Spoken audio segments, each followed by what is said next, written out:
Good afternoon, ladies and gentlemen. Welcome back to another episode here on European Confessions. The following story that you are going to be listening to, it comes from a translation of a message that I received, and the translation of that message, it reads like this.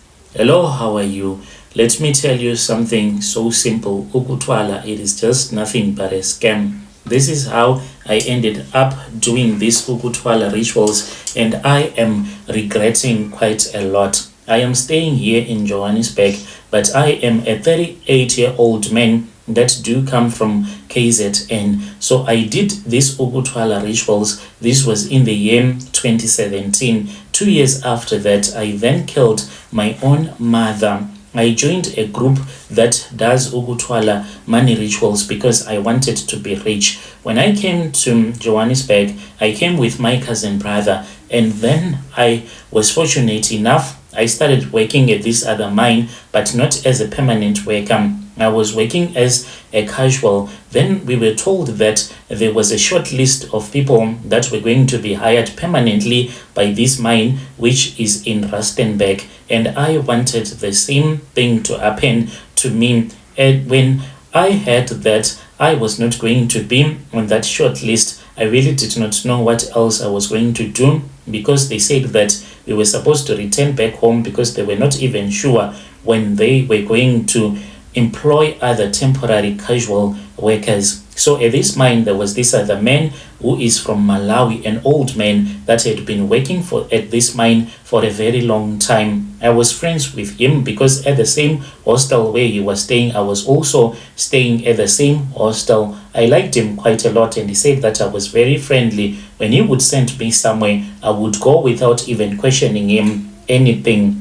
And I went to him. I told him that since he knew a lot of people that were high up the ladder that could get everything sorted out so that I can be employed permanently, he then said that it was not going to work.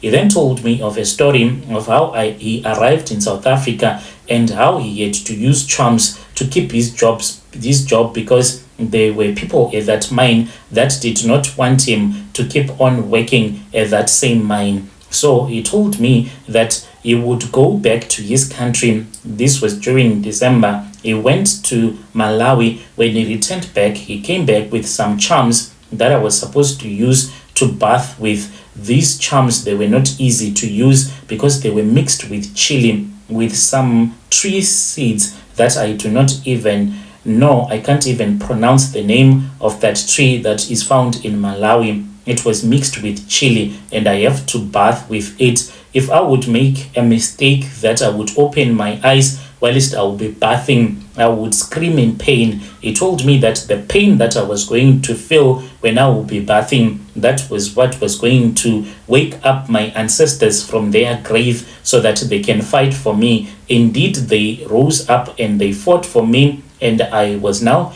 permanently employed. So using charms, it is an addiction because you now know that there is somewhere, there is another source of power where you can go and get whatever that you want. I then spoke with him and I said, look, old man, I do not want to work forever.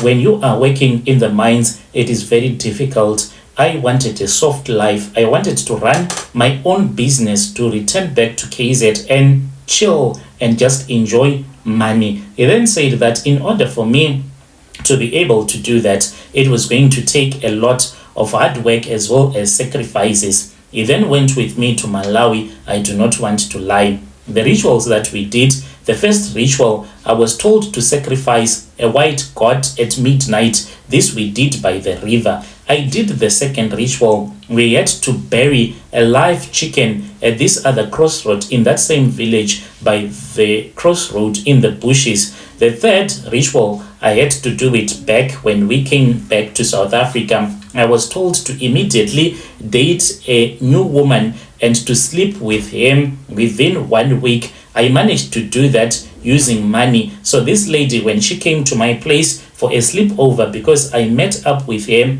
on Facebook and she agreed she was also staying in Rustenburg. When she was fast asleep, I then took a scissors and I cut off just a little bit of her hair and I put it in this other glass bottle, and I had to go and throw it in the bushes. I did as I had been instructed. The next morning, when I woke up after this lady had gone back to her place, I found out that there was money everywhere in my room. That was the beginning of my Ukuthwala rituals, and I started making money. The fourth ritual was the most painful one, for my mother was supposed to die. My mother died in the second year of me becoming a ritualist. When my mother passed away, I was told that I was not even supposed to spend a single cent on her funeral. My mother was buried in one of those cheap coffins. When I drove back to KZN, I was driving a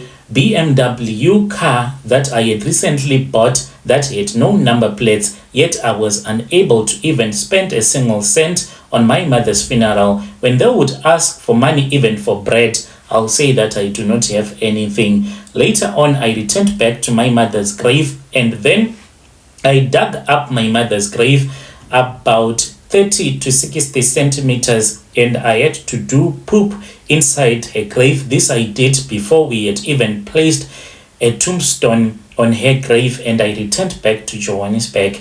Now the problem is that I was told that in order for me to keep these riches, I am supposed to build a 20-bedroom mansion on top of my mother's grave. This house, it is supposed to be completed very soon. Otherwise, I am going to be running mad.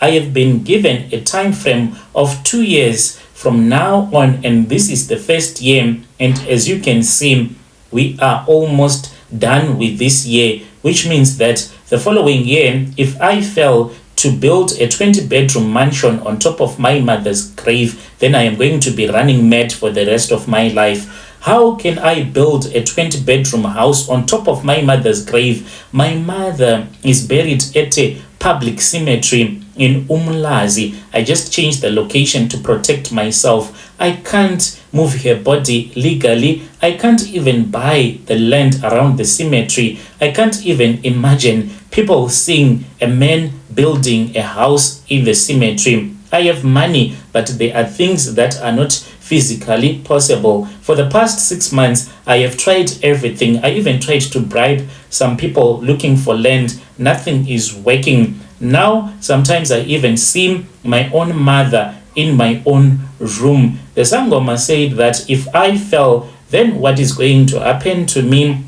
I will be running mad for the rest of my life. They even showed me a video of these two Nigerian men that do stay in Lesotho. Their business is there, and they did the same rituals, and they were crawling on the street as if they were dogs because they failed to do the same rituals. This is what I am saying. Ukuthwala is just a scam. If you see a foreigner guy telling you that you can become rich through Ukuthwala, what you need to ask yourself, why the hell will someone leave a country like Zim with all the powerful witch doctors to come and work in South Africa, even some jobs that you will refuse to do? You think that you are getting rich. Yes, indeed, I was getting rich, but these witch doctors, they won't tell you the truth as to what is going to happen to you in the future. This traditional healer keeps moving the goalpost, and they have given me a task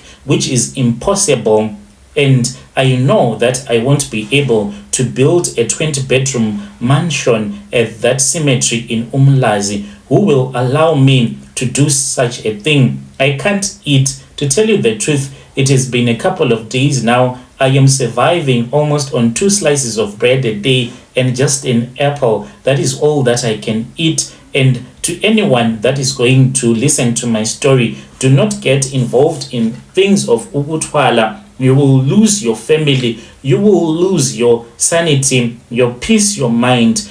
I would rather be broke. I so wish that I was broke than to live like this. I am counting the days, counting down the days to my own insanity.